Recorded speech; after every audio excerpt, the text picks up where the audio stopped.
serve? I served in World War II. World War II. And in the reserves, you served throughout? And after World War II, I continued my service in the reserves until I had 20 plus years. In the Navy Reserve? The United States Naval Reserve. And what was your highest rank? My highest rank I obtained was lieutenant in the Navy. And in the Merchant Marines, where you started out, you were? I started out as a seaman recruit in the Merchant Marine in 1943. And I was accepted to the United States Merchant Marine Academy in July of 1943. And I became a cadet midshipman in the Merchant Marine and served as a cadet midshipman until I graduated in December 1945. And during that time, I went to sea as a cadet midshipman, serving on a gasoline tanker, making 4 round trips to England during that time, and 3 round trips to the Pacific Ocean as far as Guadalcanal. So round trips, you're saying, originating somewhere on the East Coast? Usually the round trips originated in New York, but if you really know my itinerary, it started out in, the ship was brand new. I started sailing from Chester, Pennsylvania, and we went up to the Navy Yard in Philadelphia, and the ship was degoused. And from then on, we went to down to Curacao, we went to Texas City on our first trip. Texas City, Texas, and we picked up gasoline, came back to Bayonne, New Jersey, unloaded. Then we took off again, went down to Curacao, Netherlands, West Indies, picked up another load of gasoline, came home to New York. And at that point, we loaded, the ship was already loaded with gasoline, so we loaded up with airplanes on the deck, fighter craft. We had about 15 fighter craft, and we took off to England, went to Avonmouth, England. And from Avonmouth, we went up to Liverpool, where we discharged our cargo, and then came back by convoy. Our first trip across was in convoy. We had about 30 tankers in that convoy going across the first time. Coming back, usually the same amount of ships, about the same amount, plus or minus 1 or 2. And in New York, we loaded up again with, coming back from England, that first trip, we went through a terrible, terrible storm. And we lost lifeboats and life rafts off the ship. And our main mast came down and cut the catwalk. So we disabled the ship quite a bit and sailed into Philadelphia. Came down to Philadelphia to our same shipyard where we were originally built, and they reconstructed the part of the ship that had to be reconstructed. And then we went to New York again, loaded up again with gasoline and airplanes on the deck, and went to England again. And we made 4 round trips to England, carrying the same cargo. Were you escorted usually by Navy, or no? We were usually escorted. We usually had, in our convoys, we usually had 4 or 5, maybe 6 destroyer escorts, escorting us. And but our ships were, the tankers are relatively fast. They can go 14.5 knots. They weren't like Liberty ships who were just plowed it along. We could really move pretty good. But the 8 convoys I was in never saw any enemy action at all. In that whole year, from December of 43 to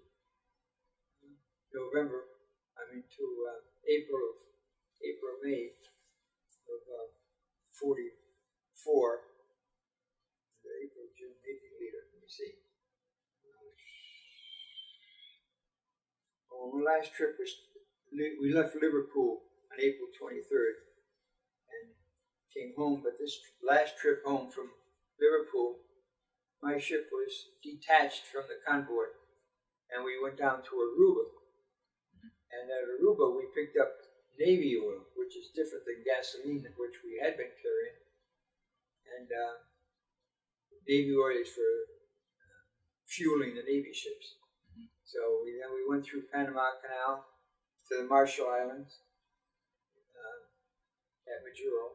And there we unloaded into Navy ships. We unloaded our cargo, went to Navy ships, came back through the Panama Canal, went back to Curacao or Aruba. Curacao. They're both, I'll say the Netherlands, West Indies. So I don't have to say exactly. And loaded up with Navy oil again, went back through the canal, went to Marshall Islands again. This time we went further. We went to Anahuac and then out to Kwajalein, which is still part of the Marshall Islands, but it's considerably further out, another 300 or 400 miles. Oh, wow. And then, but it's still part of the Marshall Islands. Then came back through the Panama Canal again, after unloading the Navy ships. Yeah. Went back to the Netherlands, West Indies, loaded up again for the third time. Went back through the Panama Canal.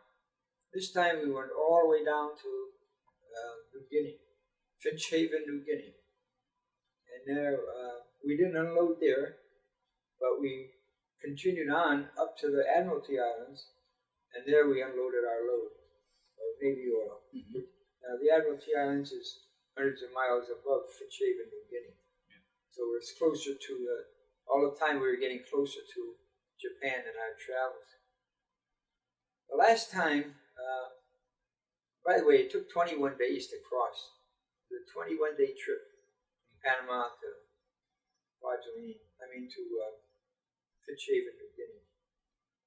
And then the last trip coming home, and these are long, hot trips, boring, never seen anything at all. Water, huh? Just water and sun. We had never had any rough water. It was just like a mill pond. All the time it was in the South Pacific. And the last trip home, we were at the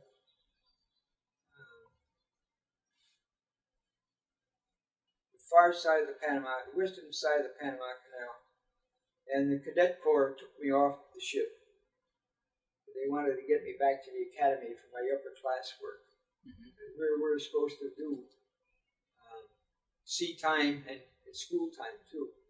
But the Navy took me off the ship. Merchant Marine Cadet Corps took me off the ship in Panama. And so I came across Panama, the Empress of Panama, on a train. And so I don't have a record of the last trip from the Admiralty Islands home, but of course I got home. So then I waited there in Panama for 3 or 4 days before they had transportation for the cadets that were there. There were many cadets waiting who would debark from their ships, and they had to get a ride home to go back to the academy. I flew home in a PBM, which is a flying boat, Navy flying boat. Yeah. We sat in bucket seats in the hull of that thing. It was cold, moist. But we waited in Panama for 4 or 5 days before we got a ride home. Then we landed in Miami and took a train home. And I had 20 days off before I had to go back, report back to the academy. Okay. So they hadn't had any time before that. All right. Well, let me back up here for a little bit, Ken. That's a good summary of all the places you went. Can we go back to you were raised in New Britain, Connecticut? Yes. How old were you when you joined the Merchant Marines? Why did you join the Merchant Marines? What made that decision? I had a very, very good job. When I got out of high school, I couldn't get work until I was 18 years old. I finally went to work for Seacoast and Company in New Haven. And they paid me 30 cents an hour. And I met a neighbor on the street, and he asked me where I was working. I told him, he said, "How would you like to work for me? I'll give you 50 cents an hour." I said, "Yes, I'd like to work." So I went to work for the Wire Rope Corporation of America. Now, at the Wire Rope Corporation of America, they weren't into wartime production at all at that point. However, they might have received a few orders because it was still before the war, actually before Pearl Harbor. And they started making control cables for aircraft. At that time, all the rudders and things were controlled by cable. And I was very fortunate to get in on the very beginning. There was 7 or 8 of us making this strand for the aircraft control cable. And they got big orders for aircraft control cable. And they started bringing in new machines, hiring new people. But I was a very good operator on these machines. And we went from 40 hours a week to 48 hours a week to 60 hours a week to 84 hours a week. We worked 12 hours a day. My partner and I running these 4 machines making aircraft strand. We worked 84 hours a week, and we worked for that shift. We relieved each other morning and night, 7 o'clock and 7 o'clock. 7 to 7, 7 to 7, the 2 of us. And like I said, they started bringing in new machines and more help. My partner and I both made foreman at the same time. I was still 19 years old. I became a foreman in a defense factory. My pay at that time was 65 cents an hour. And I was working 104 hours. I was getting paid for 104 hours a week. So you can see the money I was making. When $40 a week was a lot of money at that time. In fact, I was making more money, much more than my father, who was a teacher.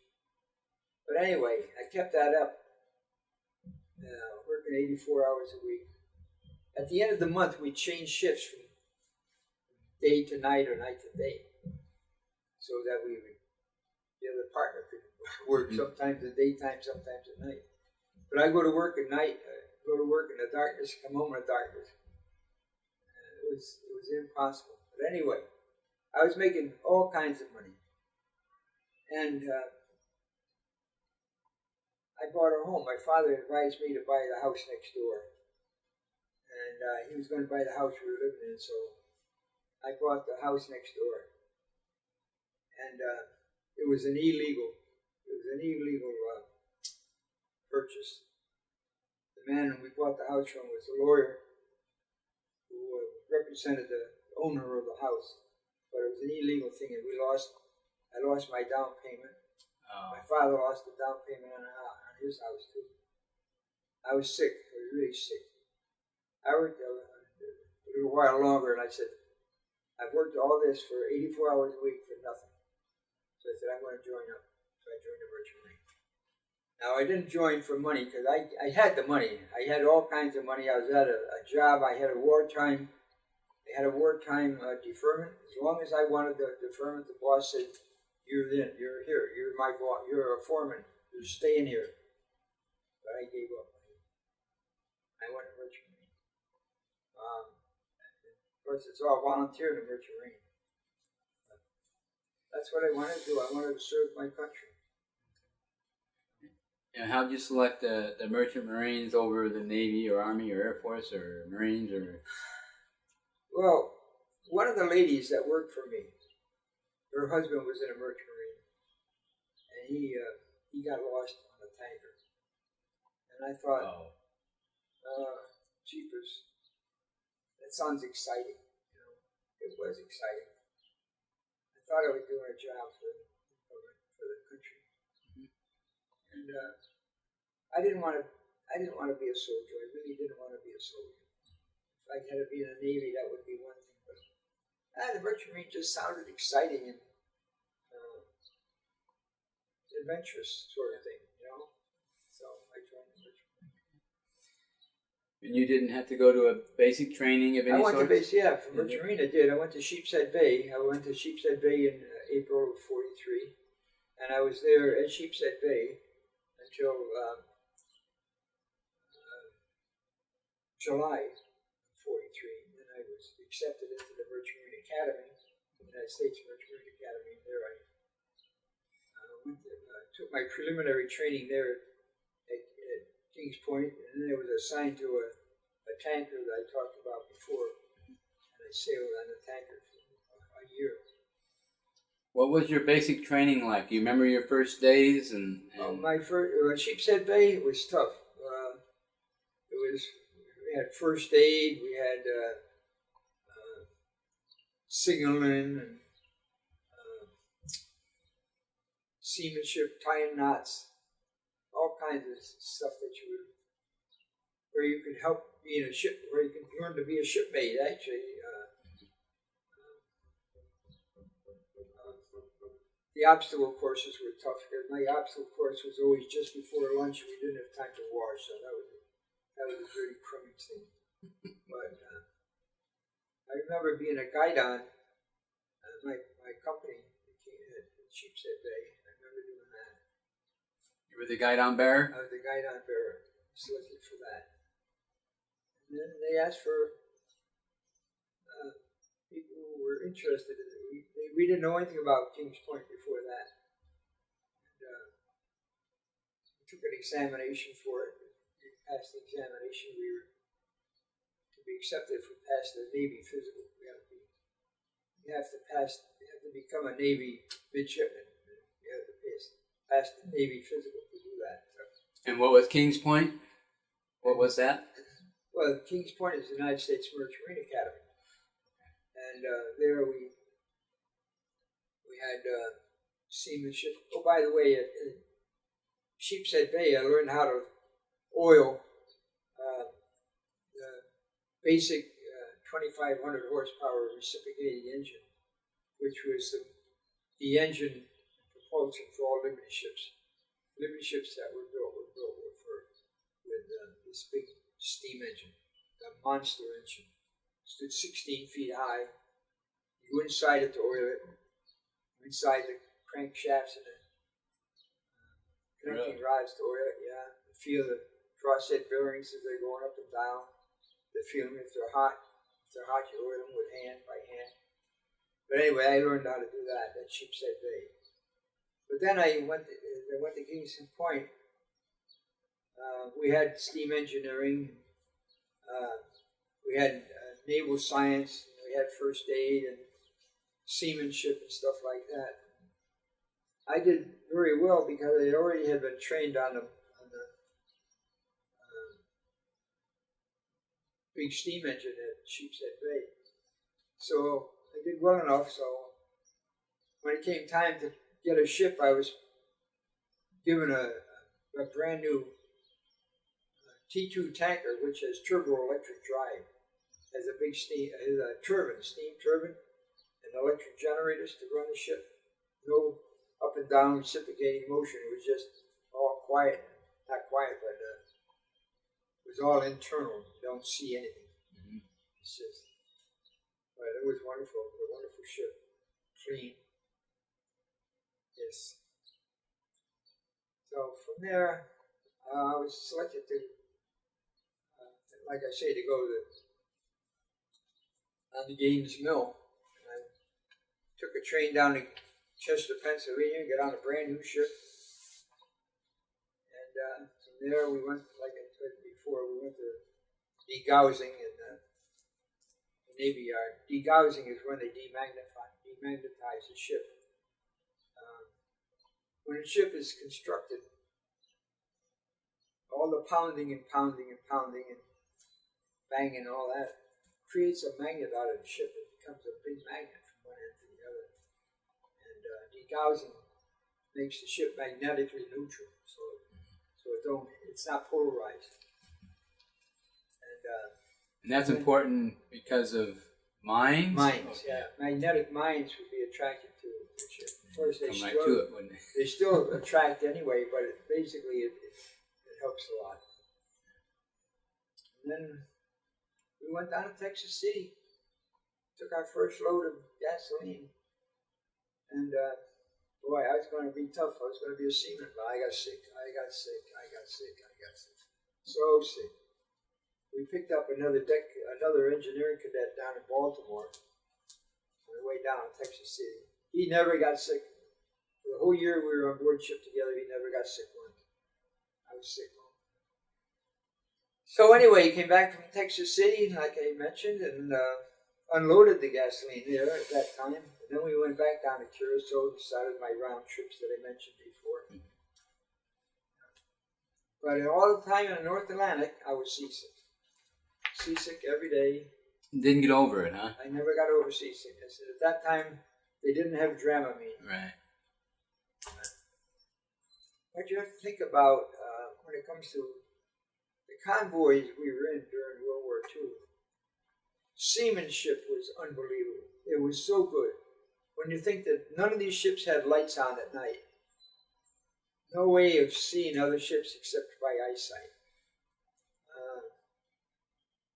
And the ships were 500 yards apart. And if they slowed up, you had to slow up. You know, it was. You can imagine driving at night under these conditions. Yeah. Trying to drive and keep space, but not only to the car in front of you, but the cars on each side of you.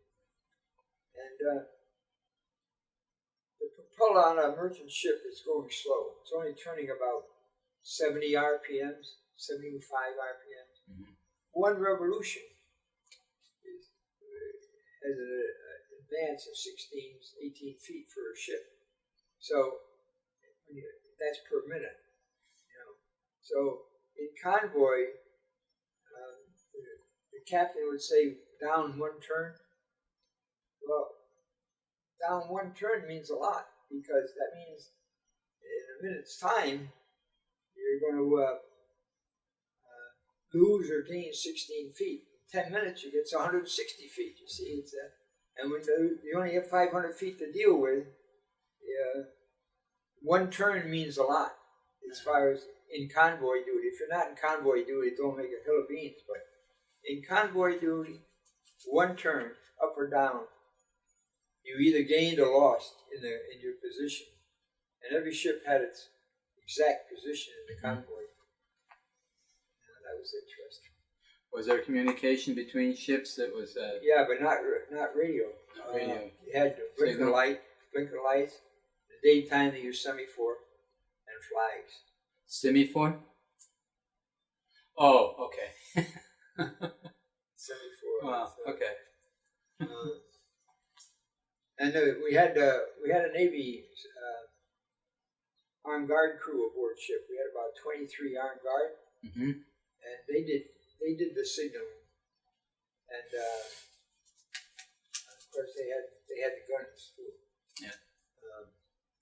We had a 5-inch 38 on the stern of the ship. We had a 3-inch 50 in the bow of the ship, and we had 6 20-millimeter machine guns. We never fired in anger for that whole time. The only thing I did see one time, we had a collision with 2 ships that were adjacent to us. One ship apparently lost its power, and the ship stern came up and crashed into him. Tremendous fire. This was right out of New York too. Someone made a big mistake, huh? Well, something happened. I don't know what happened. They never told us what happened. But when the alarm, General Quarters sounded, and they go out on deck. I wasn't on duty at that time. It was that night, about 9 o'clock at night. You go out on deck, and the sea is lit up like a big bonfire, you know, and it was because it was a gasoline tanker carrying gasoline. Tremendous fire. We never knew what happened. We learned afterwards that it was a collision. At the time, we didn't know it could have been anything. Did they, those ships have to leave the convoy, or they kept moving on? The convoy just kept right on going. You don't stop. The convoy does not stop. It just keeps right on going. Put the fire out and keep rolling. Well, I don't think they ever put the fire out. You can't put that kind of a fire out. It has to burn itself out in time. So that was the end of that. That was exciting for a time. I think my blood pressure might have jumped a little bit. Yeah. And those ships were adjacent to it. They were the next ships in line, line to us. And we usually, our convoys usually had 5 or 6 ships across and 5 or 6 ships deep. And we we were never, my ship was never in the outside row. We were always in one of the inside rows. But not that that makes any difference. All the tankers are treated the same. They were tanker convoys. Once in a while, we'd have a troop ship with us, but they were fast. The convoy always had a commodore in control of the convoy. Yeah. He didn't control the escorts, but he did control the convoy. How did you stay in touch with family and so on? We did well. We wrote letters, but you couldn't tell them about where you were, or where you're going, or where you've been. Right. But when I came into New York, I was able to get off one time, so I was able to get home. Mm-hmm. I could tell them there where I had been, but I couldn't tell them anything else. What did your parents think about it when you told them I'm going to join the Merchant Marines? Do you remember their reaction? Yeah, my father was angry because I was giving him a lot of money, and then I was paying my sister for taking care of the house. So he lost financially. He lost a lot. He had already my older brother had already enlisted. One of my older brothers had already enlisted, so he was gone into the Air Force. So now my father was home alone with his daughter, and of course the money wasn't there like it was when I was help supporting the family. Your mother wasn't there? My mother was very, very ill at that time. Well, wait a minute. My mother was very, very ill. She died just before I went into service.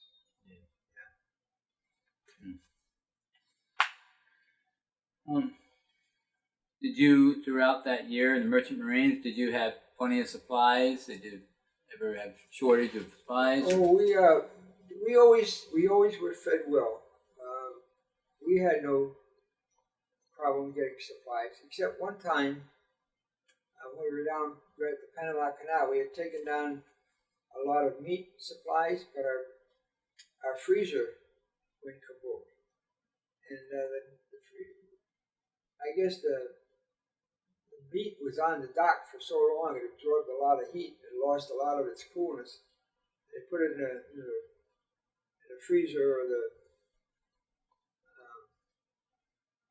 refrigerator, and broke down the refrigerator. So we lost a lot of food. So we were eating mostly canned goods. We ate up all the food, all the meat supplies as best we could while it was still good, but then we had to eat canned goods for most of the trip out to the South Pacific and back. Yeah, that was bad. That was really bad. And I had good jobs. Some of my jobs on the ship were, one of them was taking on fresh water. I was the freshwater control. And we was cooking potable, what they call potable water. Right. For cooking and stuff like drinking and stuff. But we also took on water for the boilers and washing, things like that. So that was my job. When we got into port, or when we went through the Panama Canal, I took on fresh water too, right out of the canal. Because the canal is fresh water. Oh, really? Yeah. Let's see, you go up both lakes. You go up to the lake, and we cross the canal in the lake, and then you go back down on the other side. So it's fresh water fed from both sides.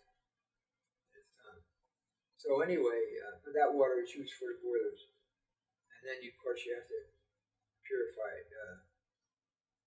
What's the word? Desalinate the water. Okay, yeah. Even though it's not salt water, but it still has to be purified to use in a boiler. Boiler water, it has to be purified. Prevent corrosion. Corrosion, stop salt.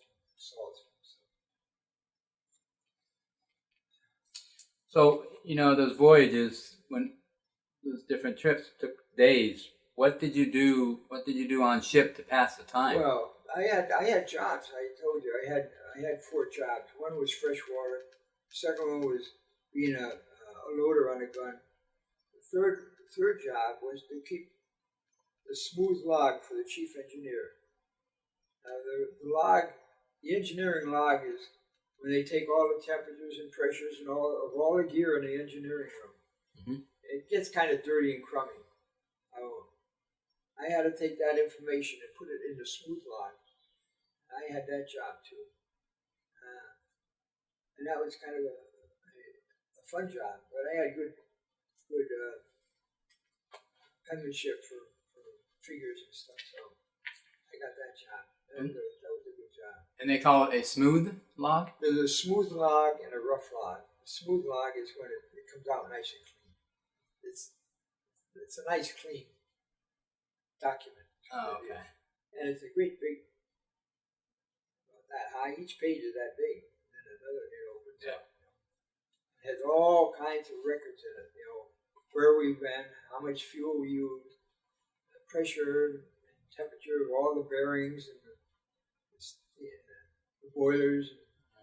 It's an exact record of everything that went on in the engineering room. So the smooth log was like an official record, whereas a rough log might be something that's hanging there by it. Yeah, but it isn't something you could throw away. The rough log you couldn't throw away. Oh, okay. But the smooth log was easy to read and it was clean and stuff. So I had that job too.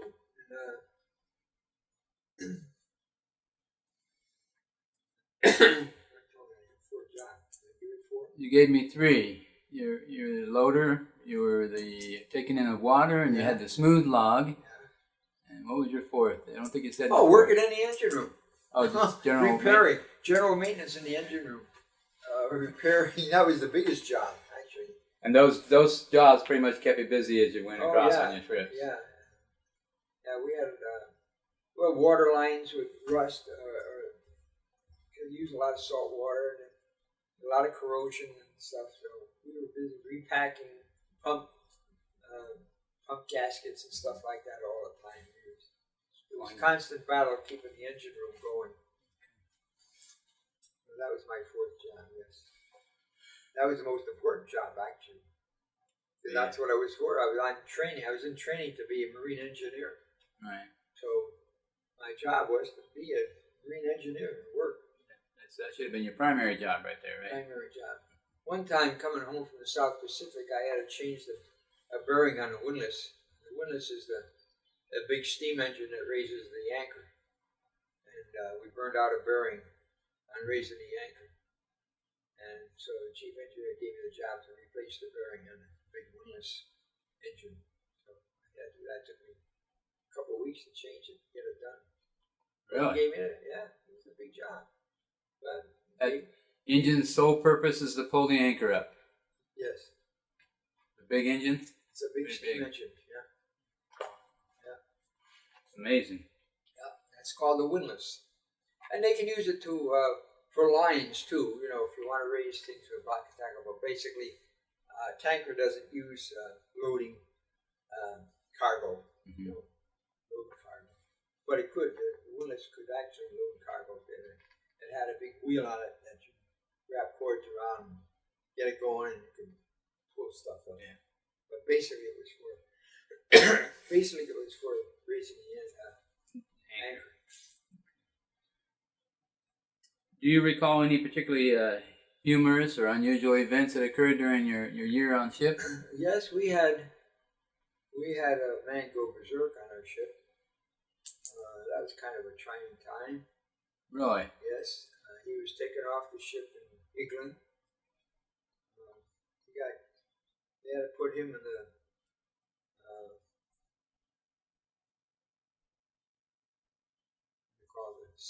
sea locker, which holds. It's just a steel locker. It's, where they had kept heavy weather gear, ponchos for against heavy weather. They put him in that closet. We didn't have a jail board.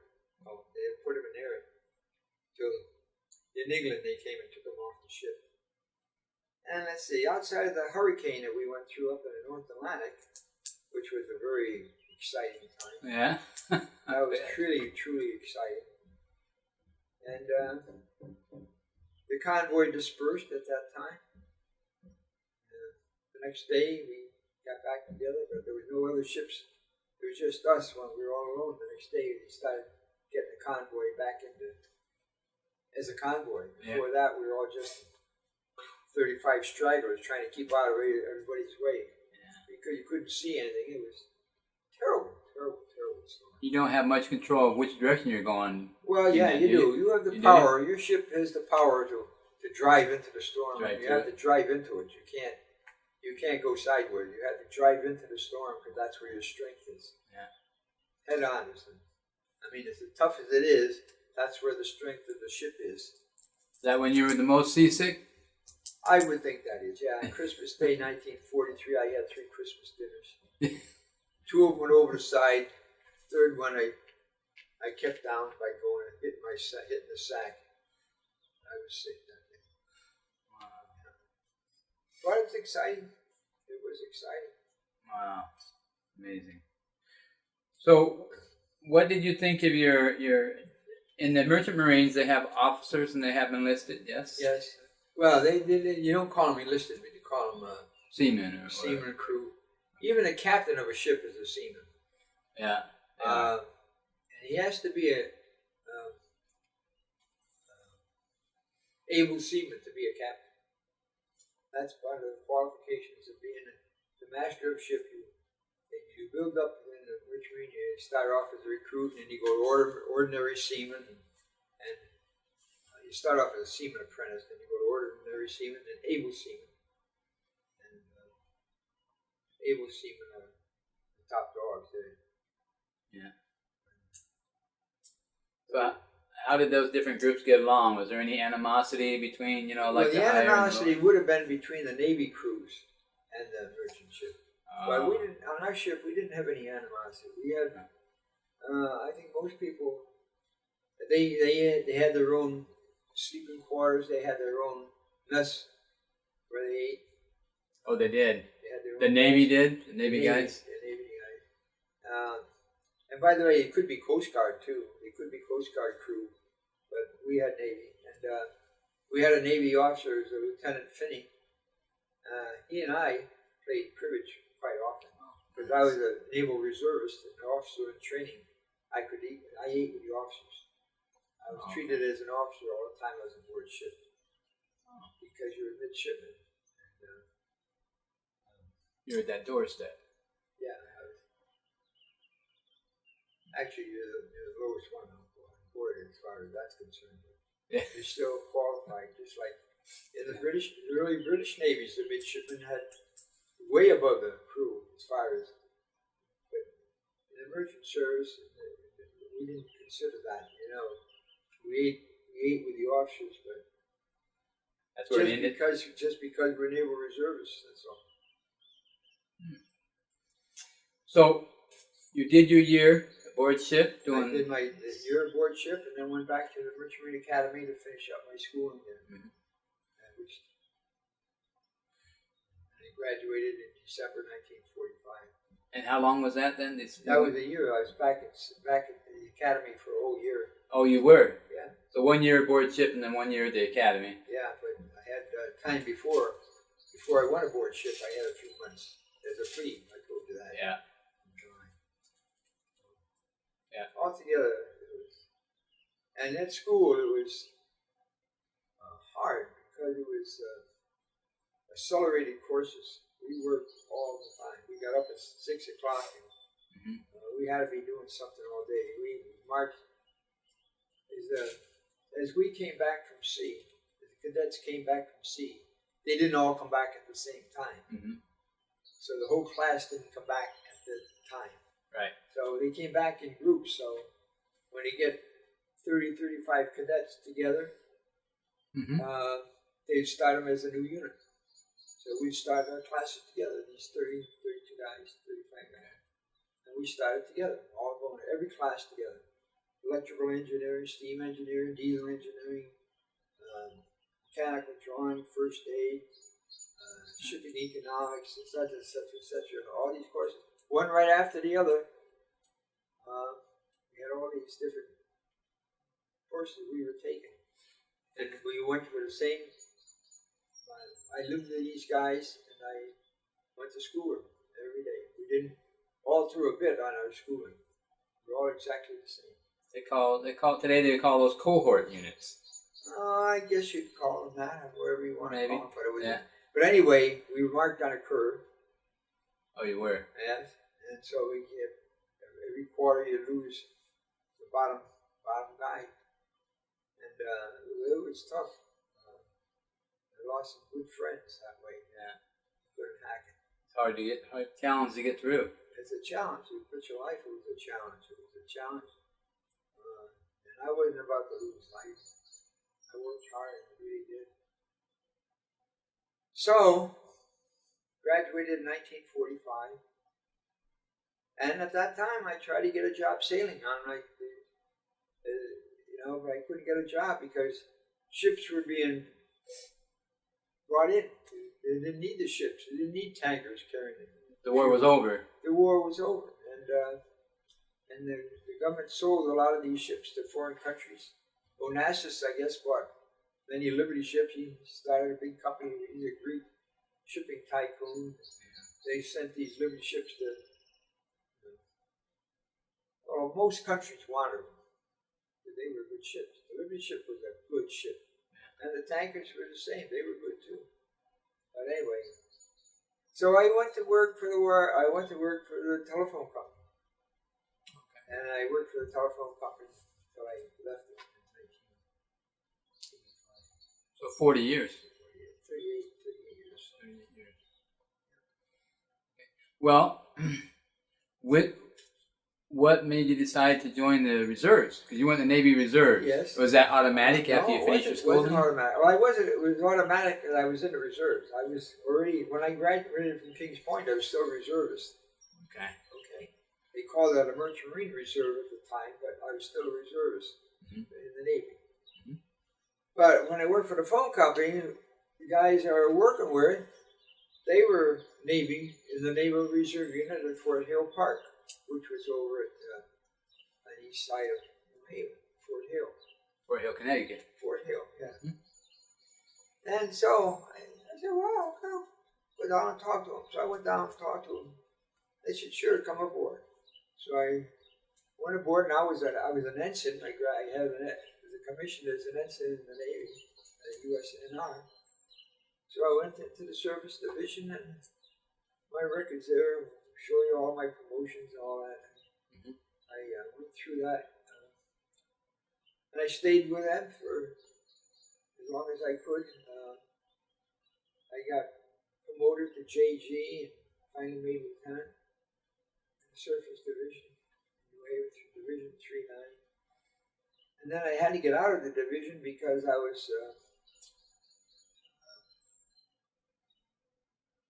overranked for the division. They could only have so many officers. Okay. But an opening came in another group called the Navy Security Group. So I put in for that, and I immediately got into that group. So I'm still a Navy lieutenant, but now I'm in the Naval Security Group.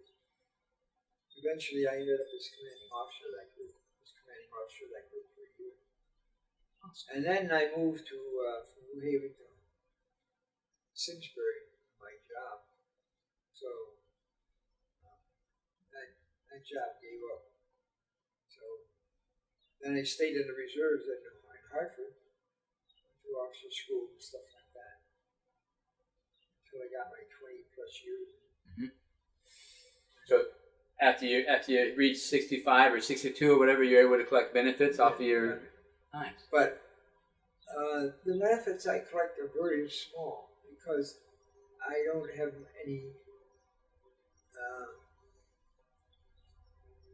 I get 1 point a week. Mm-hmm. Where if you're on active duty, you get 7 points a week. You know that, or whatever it is. You get it yourself. You know what I'm talking about. Right. You're not 60 years old, obviously. Yeah. I don't know the point systems. Active duty, you do 20 and you're good. But the reserves and guard, you have to do so many points. Yeah, you need points. Because it was strictly Navy with midshipman time a lot, and there was I tried to earn 50 points a year in the reserves, and I could get 1 point a week. Yeah. They add up. So it takes a long time to make it. And when you do get it, it's very little. My son he retired as a lieutenant commander, so and he had many more active. He had 3 years active, and as a lieutenant commander, so his pension is a lot more than I get privileged, but it's acceptable. Was your year on the merchant marine ships, were those considered active, or was that considered training? That's training. They weren't considered active. So you completed 20 years with the Navy Reserves when? When did you complete that? About, do you remember? Well, it was, it'd have to be, I think it was 63, 64, 65. So are you active, or were you active in any veterans organizations, VFW? Well, I'm active now in American Legion and also in the Military Officers Association. By the way, you in the Military Officers Association? No. Why not? I wasn't an officer. I was a non-commissioned officer. Oh, really? Yeah. You sound like you're an officer. Oh. I'm not sure if that's good or not. How about the American Legion? American Legion, no. VFW, I've tried a couple different things, but we have an American Legion post right here at Ashland Village. Right here in the village. Right here in the village. And it was in Wallingford, but their building got more than they could handle, because they only had a few guys. Yeah. So Dave Gesser, who was a great guy from the town of Wallingford, he said, why not come to Ashland Village? So they came they presented themselves to Ashland Village. Ashland Village said, sure, be our guest. So they meet here. In fact, we're going to have a meeting Wednesday. Really? And we have a wonderful group. And right from here, we've more than doubled their attendance and membership in the American Legion because they're here. There's so many retired military people. We raised $6,500 in poppies before Memorial Day. Oh, really? Yeah. Nice. And that'll all go to veterans, all of it. We sent a good big check to the Veterans Hospital in New Haven, West Haven. Sent a big check to Rocky Hill. Went to Newington. The biggest check goes down to Bethesda, Maryland? Bethesda, Maryland. Yeah. Nice. Wow. All the money we raised. We do very well. In fact, they just appointed me today. Just before you came, head honcho said, "We want you to be the associate something at arms." Marshal of Arms. Marshal of Arms, yeah. Nice. Well, I just have a couple more questions for you, Ken. Yeah. How do you think, or did it at all, your service life, how do you think that impacted your life afterwards? Do you think it had an impact? Do you think it made a difference? Oh, of course it makes a difference. Yeah. I feel like I belong, for one thing. I really want to belong to me. I'm a very conservative man when it comes to the government and loyalty to the government. I feel very strong. You see my flag flying. I fly it all the time. I feel very patriotic. I should put it that way. I feel very patriotic. Awesome. I've done my job, and I want to continue doing my job as long as I can. Like I say, I marched in a parade. My picture's in the front page of the paper. Oh, nice. Nice. A Memorial Day parade past weekend. Unless you know who I am, you don't know it's me, but people who know me know it's me. Yeah. Yeah. So, and I'm very proud to be still able to wear my uniform. Wow. Yeah. Amazing. Yeah. Well, Ken, is there anything that we haven't discussed that you feel we need to say here before we conclude? Well, I don't know. I've been here at Ashland Village for 10 years this August, and I've been very happy here. I feel very very safe here, very not patriotic. I feel like I'm part of Part of a community. Here. And Ashler Village is a senior community based on different levels of ability. Well, you have to be 50 years old to be here. Right. Yeah. Well, I've been a Masons for 70 years, which sounds impossible. But I'm the oldest one in Connecticut, I guess. Really? In time, not age, but time. Oh, really? Yeah. Wow. Well, if not the oldest, damn close to the oldest. Yeah. So, and I don't need the chair. The mobile chair owned by the gentleman who lived across the hall, when he passed away, he'd given it to me. So I'm just keeping it in case I need it. Oh, there you go. There you go. All right, well, Ken, I want to thank you for letting me come down here and interview, and I want to thank you for your service. Thank you very much. Your long term of service. Yes, I feel good about it.